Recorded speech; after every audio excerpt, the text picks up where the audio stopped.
Marami ang natouch sa video na ibinahagi ng 18-year-old college student mula Rojas, Palawan na si Ivana Tindig. Bilang surprise para sa 59th birthday ng kanyang ama, niregaluhan niya si Tatay Noni ng toy car.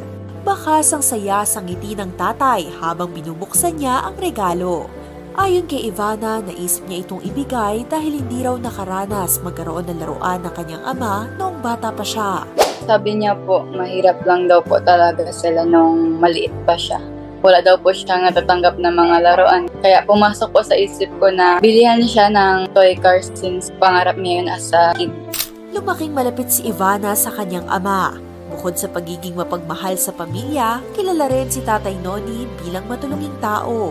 Growing up, my father po, lagi po kaming may bondings. Nagkakaraoke kami together tuwing Sunday. Si Papa po ay palangiti po siya na tao. Mabait po siya and matulungin din po siya sa mga tao. Katulad po nung pandemic, namigay po sila ng mga groceries po sa mga baryo. Kapag may mga kailangan naman po yung ibang family po namin, nandyan naman po siya nagbibigay po. Dahil sa hirap ng buhay, hanggang elementary lang ang natapos ni Tatay Noni.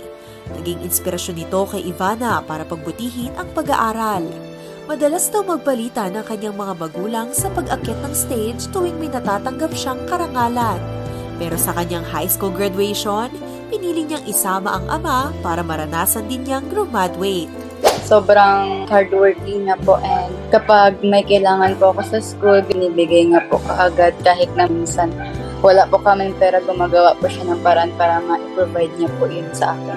Dahil hanap buhay ni Tatay Noni ang pagiging glass installer, plano niyang gawa ng glass case ang toy car na bigay ng anak. Excited na raw ang tatay na ma-display ito sa kanilang bahay. Si Papa po hindi naman siya materialistic na tao and nakaka-appreciate naman po siya ng maliliit na bagay. Sa tingin ko po kaya super happy siya kasi na-heal po yung inner child niya.